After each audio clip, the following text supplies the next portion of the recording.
امریکی سفیر شہباز شریف، Donald Trump کا نمائندہ شہباز شریف، سیلوٹ مارنے والا شہباز شریف، ڈونلڈ ٹرمپ کو دنیا کا مسیحا کہنے والا شہباز شریف نے ہمت کی اور ایران کو توہین آمیز 15 شرائط پہنچا دیں جو امریکہ چاہ رہا تھا کہ پہنچائی جائے۔ ایران نے ساتھ ہی انکار کر دیا، اور ایران کے ساتھ جو انہوں نے انکار کیا، انکار کے ساتھ انہوں نے 5 شرائط ان کے ہاتھ میں تھما دی کہ جناب ہمیں منظور نہیں ہے، ہماری یہ 5 شرائط ہم آپ کو دے رہے ہیں، یہ امریکہ تک پہنچا دیں۔ یہ ایران نے کیا ہے۔ دیکھیے ایران بار بار ایک بات کہتا ہے، وہ کہتا ہے جی ہم ٹرسٹ نہیں کر سکتے، ہم ڈونلڈ ٹرمپ پہ اعتبار نہیں کر سکتے۔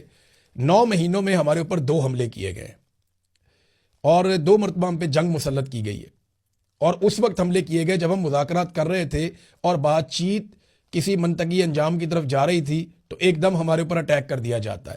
تو 2 مرتبہ دھوکہ ہوا، ہم بار بار دھوکہ کھانا نہیں چاہتے۔ اب جو ایران نے شرائط بھجوائی ہیں، ایک تو ایران نے کہا جی کہ جنگ بندی جو ہے وہ ایران کی خواہش کے مطابق ہوگی، اور جنگ بندی کی کوئی فوری امکان بھی انہوں نے کہا نہیں ہے، اور جنگ کا خاتمہ تب تک ممکن نہیں ہے جب تک کہ ایران کی شرائط جو ہے وہ قبول نہیں ہوتی، اور ہم اپنی کارروائیاں جاری رکھیں گے۔ اب 5 شرائط ذرا آپ سن لیں جو انہوں نے کی ہیں۔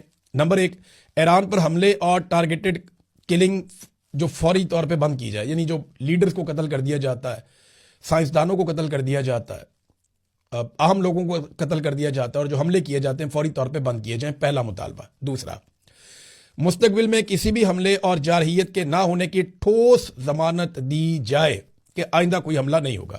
نمبر 3، جنگ سے ایران میں ہونے والے نقصانات کا ازالہ بصورت معاوضہ کیا جائے، نکالو ہمارے نقصان کے پیسے، یہ میں آپ کو پہلے بھی بتا چکا ہوں، یہ ان کا ایک مطالبہ ہے۔ نمبر 4، مشرق وسطیٰ میں ایران کے اتحادی یا حمایت یافتہ گروہوں کے خلاف فوجی کارروائیوں کو بھی بند کیا جائے، یعنی حزب اللہ کے خلاف جو کیا جاتا ہے، حماس کے خلاف جو کیا جاتا ہے، ان کے ساتھ جو لڑائی ہو رہی ہے وہ کارروائیاں بھی بند کروائی جائیں۔ نمبر 5، آبنائے ہرمز پر ایران کے اختیار کو تسلیم کیا جائے، یعنی اب اس کے حوالے سے تو ایرانی فوجی ترجمان بھی کہہ رہے ہیں، باقی لوگ بھی کہہ رہے ہیں کہ یہ اب پہلے جیسی نہیں رہے گی آبنائے ہرمز، یہ اب تبدیل ہو جائے گی جنگ کے بعد۔ جنگ ختم ہوگی تو اس کا کچھ اور معاملہ ہوگا۔ ایران کو اس بات کی سمجھ آ گئی ہے کہ اس جگہ کو کنٹرول کر کے ایران روزانہ بہت پیسے بنا سکتا ہے۔ وہ کہہ رہے ہیں ہم سالانہ اس سے $100 ارب بنا سکتے ہیں۔ اتنا پیسہ کیسے کما سکتے ہیں؟ کچھ دعوے یہ کیے جا رہے ہیں کہ $2 ملین تک ایران وصول کر سکتا ہے یہاں سے گزرنے والے جہازوں سے۔